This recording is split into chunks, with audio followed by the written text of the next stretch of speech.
Hey guys, welcome back to OCD Real Talk. Just us three sad people on this call today. Everybody else this just today. Yeah, they're not real people. So we thought we would discuss what keeps us stuck and what holds people back in the recovery journey.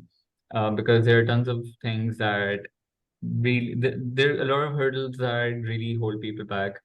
A lot of them are your own self-created hurdles, actually. So that's something to acknowledge right off the bat. But yeah, we thought we would jump right into it. So any of you guys want to start with our first point? Yeah, I think the big one that we can all relate to is our refusal to give up compulsions. I'm sure we can all relate to that. Avoidance, reassurance, confession, whatever it may be. Now, it took me ages to start actually giving that up because I was so petrified that if I gave it up, then I wouldn't be able to cope with the symptoms that would come with that. So the really intense anxiety, the panic, the guilt. I thought, no, I can't cope with that. Hence why I'd continue confession or confessing, seeking reassurance, googling, and yeah, I couldn't see a way out of just staying in that OCD cycle, and that was my safe place.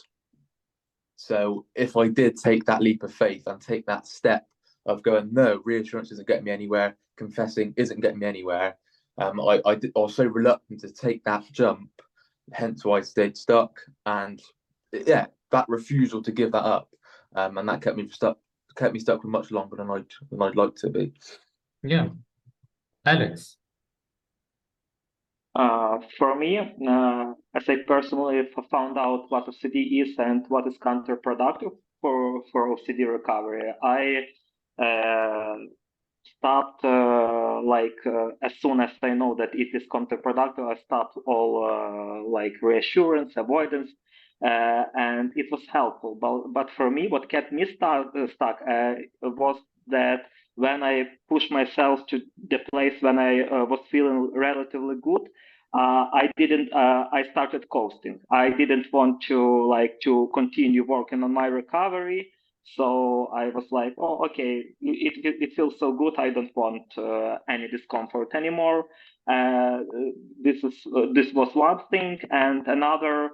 Uh, I knew that this might be like subtle compulsion, but I was fooling myself like no, it is okay. So also I didn't want to give up some subtle compulsions. Yeah, I think for me, I think one of the things after doing like a lot of coaching calls and whatnot, like I think one of the things that I see missing amongst most people is self-accountability. Even the things that you both are Mm. talking about, compulsions and things like that. Self-accountability is so hard to come by with OCD sufferers, and I get it. Like I was there myself as well, because they and a lot of the blame on suffering is given to either people around you or other external factors or just OCD itself, right?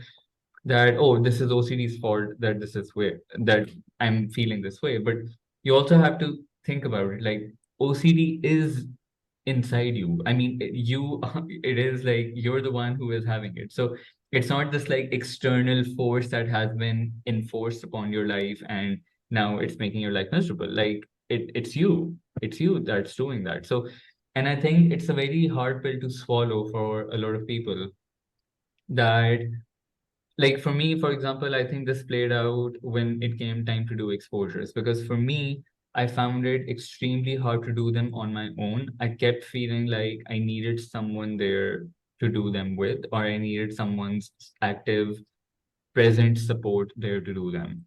I felt like I couldn't do them on my own. I felt like I didn't have it in me to take those steps by myself.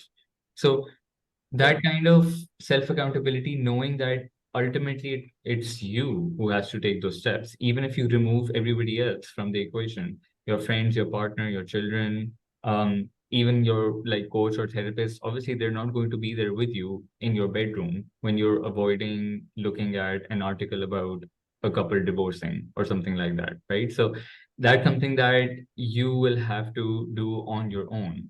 And it's a Yeah. tough pill, but that's something you'll have to do for your recovery. I remember a great video that Erica has done like 2 years ago, maybe three already, about how to be a member, like a close friend or a wife of OCD sufferer. And when she told that, she came to a realization that he can personally help Nick to do recovery work, because we can solve this problem by external factors. He has to do it by himself, and he has to solve this inner issue. So of course she can be helpful and show this like tough love and not providing reassurance, but the main person who can do this recovery work was Nick. So it is really important. Yeah. Yeah, I think that's a key thing, isn't it? That your coach, your therapist, your girlfriend, your boyfriend, your friends, Sure. other sufferers, they can all support you, they can all guide you. But at the end of the day, the bottom line is only you can get yourself better and to stay better as well. And like you were saying, Mo, that is a tough pill to swallow. But once you realise that no one else is going to recover you, that you can get the best advice in the world, but if you're not going to do the work, I mean, you can't come off a one-to-one call or webinar call and expect for it all to be gone like that. You have to go away and do the work and apply the tools. And that was a wake-up call for me when I realised that. I mean, I remember going back to Rob and just saying the same things over and over again. But that was because I wasn't putting in the work. So, yes, I was taking it on board, but if I wasn't applying it, what was the point? Okay, so it was down to me to go, right, only I can do this. So I was going to, put my foot down and go, right, I've had enough. Suffering or staying in the OCD cycle is getting me nowhere. So I take that leap and go, right, I'm going to give it my best shot. And I think that's one of the best things to, obviously a very difficult thing to hear, but one of the best things to hear for long-term recovery, to know that it's down to you and no one else. And Alexander, to your point as well, I think one of the other things that holds people back is, and not to their fault, but family members who then cater everything for their suffering loved one, right? Because obviously they don't know. They don't know. They think that providing reassurance and comfort and all those things is helping them in the right direction, right? And so, or this is the you see this most commonly with contamination OCD sufferers, right? Because contamination OCD sufferers have a very specific list of rules of do's and don'ts of what to do and what not to do. So what family members often then do is they start following those rules because they think that, oh, we're helping this OCD sufferer by not triggering them, by keeping away sources of contamination, we are helping them out. But actually, that's what enables those things. And that's where then it becomes a very tough relationship as well, because there's a lot of then anger and torment that comes in those relationships. If like the OCD sufferers rules are not followed, they start screaming and lashing out, then things like that. So if Yeah. there's a family member watching this who, if you have like a loved one you support with OCD, you'll have to provide some tough love on that front, because catering to the OCD sufferer, to all their compulsions, their avoidance, their reassurance is going to keep them stuck in that cycle. Yeah, Yeah. and adding to this, I think that one more thing that keeps us stuck or can keep us stuck is putting blame on your relatives and your father or mother, because I often hear or read that people say, I am suffering because they raised me in a wrong way, or they said this and it triggered me. It shouldn't be like this. I experienced it by myself, moving together with my girlfriend, and I sometimes I was thinking that I'm feeling like this anger and these physical symptoms because she triggered me, and understanding that she did nothing. It's my reaction and it's my perspective. This is what I'm responsible for, and it is very important. Like again, it comes to accountability. So it is really important, I think. I think once you realise that you control your own emotional destiny, and I think Albert Ellis says that a lot in his books, and I really like that quote. That quote really resonates with me, exactly what we're talking about.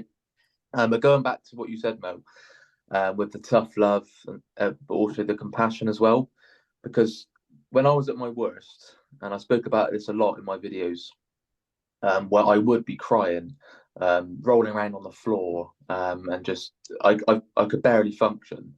Now, for someone who loves me to see me like that, of course, you can see why they're going to give you all the amount of reassurance in the world. They're going to say, "This was all suffering with real event false memory OCD." So I'd confess, and then she'd say, "Oh, you're the last person to do that," or "There's nothing wrong with that," or "You've just got OCD, you can't control your thoughts," and all that reassurance I was given. But it's because the relief I got from that. So all of a sudden, I then stop crying.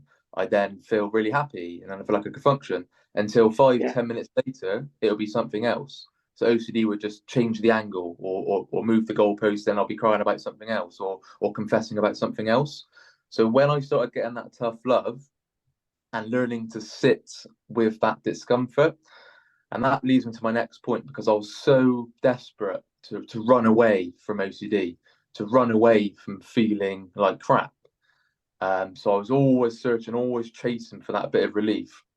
Now, once I became comfortable and getting used to sitting with those really uncomfortable feelings, panicking at work, crying with friends, going home all of a sudden because you're triggered, okay, all those uncomfortable things that happen. Once I became comfortable with that and letting OCD do its worst, do its complete worst for me, I could have a panic attack wherever you want, and just allowing that to happen and stopping that run, stopping looking for that escape. That is when progress started to happen, and that is when I talk about tough love, because it's not easy when someone's giving you tough love and you're so used to getting cradled and getting every bit of reassurance that you ask for. I think like another thing that goes with that, with tough love as well, is it's a small subtle thing, but I think just the importance of listening. Just listen, Mm, and not listening to respond, but just listening, right? Because like you can, with an OCD sufferer who is really like stuck in their fear, right? Sometimes when you're speaking to them and you're trying to like give them a certain perspective and you're building this entire like argument for them, right? You can hear them like preparing their argument already, right? So you can hear the rebuttal that's about to come, right? You can yeah, hear the preparation, and yeah, and so that in itself is also like a sign that you're not open to another perspective, right? I might be wrong. Let's say I'm saying something and I can maybe acknowledge that, let's say my perspective is not fully accurate, for example, right? But still, to be able to say that I might be wrong, or if someone wants to say they disagree with me, I think there's also need like, and this goes for like any human conversation for that matter, there has to be like also careful consideration of what the other person says, and then there's a discussion on that, right? So there's definitely like that element of listening, because the other indicator is that every single sentence that the person then has to say starts with but, right? So when you talk about acceptance, it's like, yeah, but this is this. No, but this is this. But I don't know. Like the that little word, that is and also an indicator that the other person wasn't listening. They were just listening to counter that way.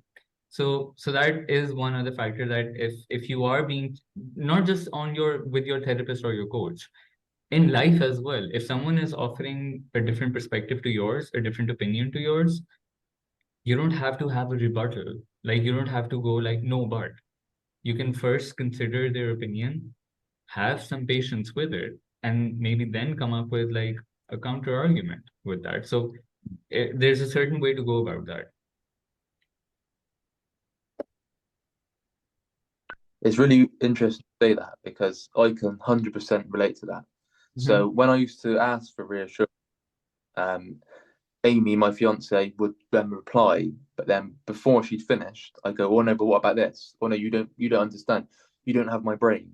And then before she'd even finished, because it wasn't the answer that I was after, or because I didn't feel that relief that I so desperately wanted, I was straight in with something else, with another sentence or another question.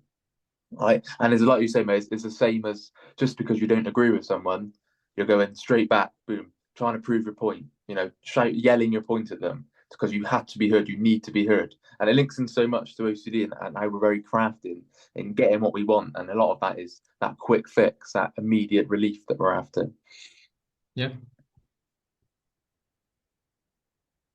I You leave a anything, John, on pause. that, Alex? Or... Yeah, I leave a pause in between because I'm like, I just want to leave the space for whoever wants to jump in. Yeah, and I just wanted to add that as you guys told that it is really important to to learn to listen other person and not proving like from my experience it was really hard to me and I'm still learning it not always proving myself right like in every conversation when you have strong opinion on something we can just have a discussion and accept other person that okay it is different opinion I can be strongly disagree with it and we can just leave it. So I can just accept this person's opinion, and it is not like a universal problem if I don't prove myself right that my point of view is correct and other is wrong. So it is really important, and I think we as OCD sufferers tend to do this tend to like to prove ourselves our opinion that it is correct and especially when it comes to suffering when we want to show to other people how harsh OCD is especially to those who don't understand OCD and it holds us back I think Yeah, if you're constantly trying to prove how yeah bad it is or trying to make people understand it, okay, that's something I did. I see this on TikTok constantly because I finally found OCD recovery on TikTok and watched some Nick's video. And then when I'm scrolling, some other OCD related videos popping up. And it is constantly about how other people don't understand OCD, how harsh it is, and how unfair it is when other people don't understand OCD. And when I was changing perspective about this, I mentioned to myself when I first saw Aviator with Leonardo DiCaprio, and when I wasn't suffering with chronic OCD, and after watching this movie, I just thought to myself, this is sad that this person just went crazy. I didn't want to, I didn't even want to think about what happened to Howard Hughes, what kind of disorder it was. I just thought, oh yeah, the person just went crazy, and that's it, and just continue. So yeah, we have to remember that if different person who doesn't have OCD don't experience it, like it is very like maximalistic I don't know like uh, uh, I forgot this word. Okay, so when we want other to understand it is really difficult to understand when this person weren't in these shoes. And I think, That's a Alexander, very good point. what you say is also, I think it touches on another aspect as well when like trying to prove yourself right or trying to like, be on top in an argument, whatever it is. I think it also comes down to letting our ego get in our way. Like our ego becomes like one of the biggest factors then that hinders us from recovery, right? Even in the privacy of our own mind, people don't want to at times admit that they might be wrong, right? And so even admitting it, like even if you don't, you might not admit it to anybody else, but even to yourself you don't want to admit it that you might be wrong about something, right? Or you might be missing something. And so that is also one of the reasons why people get in these furious arguments with other people, right? Because they let their ego get in their way. Even if you think about any kind of theme, let's say harm OCD as well, right? It's that, oh, I am this person, like I am this like morally upright person and I can't ever like do something wrong. And the harm OCD suffer, by the way, is it's not just about them having a fear of harming their loved ones. It's also just like upsetting, let's say, their wife or their parents or their siblings, something like that, right? It goes over there as well. And so from my point of view, I think it is a bit of an egotistical thing to think that, oh, that I'm really high above, that I can't make a mistake. Like me above like above all people, just cannot afford to make a mistake. And I don't think that this is a problem again just for OCD sufferers. I think this problem goes for many, many human beings who don't want to admit that they're wrong, who don't like saying I'm sorry, who don't like saying I don't know. That can also become a big exposure for someone, saying I don't know, saying that you don't have that knowledge, you don't have information. People don't want to say that. They always want to, even if you're having, let's say, a political conversation with someone, right? You will have like just 20% information, but you will say it and talk about it and pretend like you know everything. Because you will never want to say that I don't have all the information, I have limited knowledge. People don't want to say that. So I think like uh, expanding your point, Alexander, I think like just ego becomes like big, I think, problem for a lot of OCD sufferers as well. Very stubborn, aren't we? We can be Extremely very. stubborn.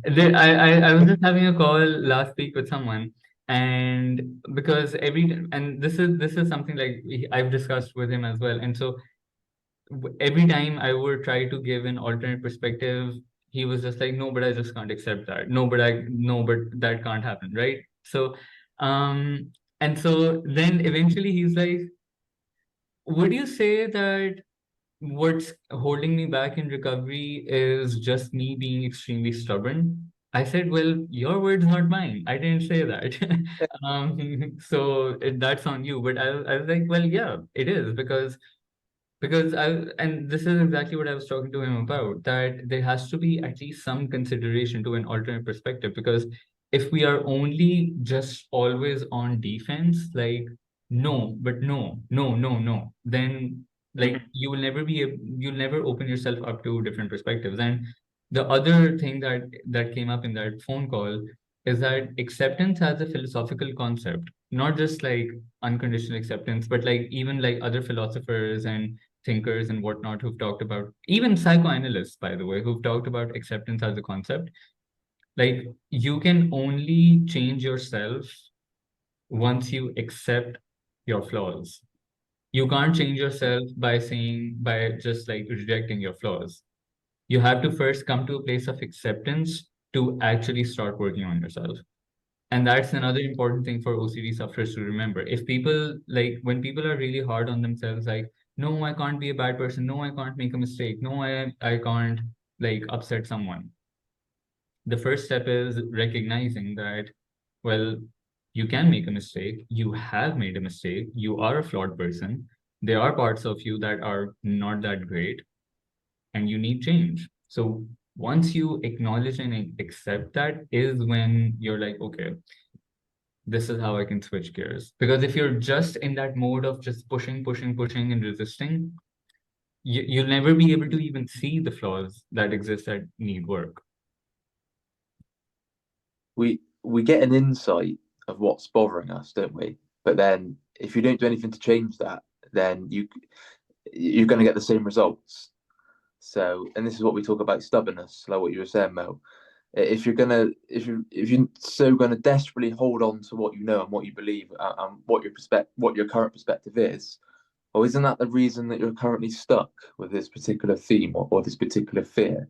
So you're lucky enough to have that insight of what's bothering you, what's keeping you stuck, and now you've got the ability to change that. I mean, once you realise that is your perspective that's keeping you stuck, nothing else. Yes, you have OCD, but nothing else is keeping you stuck other than your perspective. And to have the ability to change that, I mean, what else is there? Like, Yeah. be lucky enough to know the insight. I think one of the things that sometimes I try to like an approach that I sometimes do with people in a conversation to help them realize what's happening is that because you often come across people who are basically trying to argue why their perspective is the correct one, right? And why their fears are true, and they need to, and they're justifying to you that they need to do compulsions, right? So, so then after a point, I'm like, okay, let's take a look at things. Are these beliefs and behaviors enriching your relationships? They're like, no. I said, okay. Are these beliefs and behaviors helping you at work? No, they're becoming a hindrance. Okay. Is your life structure great? Nah, it's not. Is it causing problems in your like family dynamics or your relationship with your partner? Well, yes. And at the end, is it something that's actually making you really happy and giving you a lot of peace? No. So Yeah. then that is like, if all those factors, if all those aspects of your life are, you feel like are kind of crumbling, it's time to take a hard look and time to change gears. I think it's being totally honest with yourself as well, because we all know along the journey that there's still some compulsions that you really don't want to let go of. Now, Mm. it's being ruthless towards yourself and being totally honest, going, am I doing all I can to actually recover here? Or am I still, trying to sneak in those subtle compulsions to keep me safe and in my comfort zone? So just knowing that it is down to us to drop those compulsions. And yeah, I mean, looking back along my journey, there's so much stuff that I took so long to drop because I thought, no, I can recover even doing these compulsions, even that subtle bit of avoidance. I can do it. No, that's not how it works. OCD is going to find something, it's going to latch to it in one way or another. Unless And anyone, have you got something? Yeah, crack on, Alex. If you've got something to add, I was only going to change the topic, but yeah, me too. I just wanted to ask, don't you think that one of the biggest hinders to recovery for people, especially at the beginning of their journey, is misunderstanding of acceptance and agreement, when uh, people think that this is like equal points? yeah, massive. That's scary because when I thought, with POCD or home OCD, when I thought acceptance meant agreement, that sent me into a spiral. So understanding that that's not the case, of course, OCD is going to latch to that. Oh my God, that means I agree it. That means I now support it, back it. Okay, so OCD is going to latch to that. So understanding that acceptance isn't agreement takes a little while to, as you break down your beliefs and gradually change your perspectives, you'll start seeing that. But yeah, I totally relate to that, Alex. I was panicking over that. And if Yeah, you're, sure. I yeah, remember. if you're watching Yeah, this, go on. yeah, I was just going to say that if you're watching this and you still don't see how acceptance is not agreement, um, take a while with that. Read about acceptance. Read the books on our reading list, and see why it doesn't mean acceptance. And not And acceptance Kirst is in everyday terms, but acceptance as a philosophical concept. Go ahead. And also, I think one of the best video about this topic is Kirst's video. Yeah, I think that the title of this is "Why Acceptance Isn't Agreement." It is on this channel. This video maybe was released 2 or 3 years ago, but I think this is a great one. Yeah. For me, it was struggling so much with POCD. For me, this video was one of the one of the most helpful videos when I just started my recovery journey. Yeah. I was going to go back to the point of what keeps us stuck. So before we go off on any more of a tangent, I was going to just change the topic and just talk about something else if we can, or unless you've got anything else to add. Okay, so it was putting off exposures and recovery work until tomorrow or until I felt ready. Now, the feeling ready part, I mean, you're going to be waiting forever for that because you're never going to feel ready. If you're doing recovery work based on how you're feeling, then sorry to break the bad news to you, but you're never going to feel right. You're never going to feel comfortable to do an exposure. The whole point of exposure is feeling uncomfortable, feeling confused, feeling that that's the last thing you want to do. Okay, so dropping that, doing it regardless. Okay, feeling scared, feeling confused. Okay, that's something I did because if I give an example, I'm trying to explain in an example. So let's say today is Monday. Today's Monday, and I'll say, okay, I'm going to do recovery work on Wednesday. Okay, then I get to Wednesday, and then let's say I've got a holiday coming up on the Saturday. All right. I then put off that recovery work because I didn't want it to ruin my holiday on the weekend. Okay. So I would then put it off until after the holiday. And then after the holiday would come, and then something else would happen. And I'll go, oh no, I'm not ready to do that exposure yet. I'm going to wait for it until after the big event, until after the important event. Okay. So that's just a small example of what I mean. It's going to keep you in there waiting until you feel ready. Well, you're never going to feel ready. You've got to take that leap of faith, regardless of how you're feeling, especially exposures, I especially think reading the books. the Whatever. the example that I often use with people is skydiving, because skydiving is something I don't think there's any human being who is, even if they are thrill seekers, whatever, I don't think there's anyone who is not going to have their heart in their throat when they're just about to jump out of a plane, right? Like I think every single human being will feel that, right? So I don't know yeah, if and so like I think like the example that is like my favorite is saying that if you're waiting to skydive, if you're waiting on a day that, oh, I'll do skydiving when I'm not afraid, that's not happening, because you're always going to be afraid of yeah, jumping out of a plane. It is that kind of thing. And so you're not going to sit in bed and try to convince yourself that, oh, it's not scary. It will be scary. Even if you prepare yourself mentally, when you are putting on that jacket, when you're in that plane, you are going to freak out. It's not going to be like, yeah, no problem, I'm just going to go out there. It's going to freak you out. It's really going to freak you out. So but the first time that you eventually then do it, the second time might be way easier, right? Your heart might not be in your throat, but maybe like a little over here. So I mean, so it'll improve, and your willingness to jump will be more, or your yeah. ease of jumping will be more. So you'll have to do it scared, and that's what Sam, again, what you're saying. Th- the key word is regardless. Do things regardless of how you feel, because if you make feelings that precondition, you're going to be waiting many, many, many years, because it will always feel like, no, the condition has not been met yet. So you'll have to do things regardless of how you feel.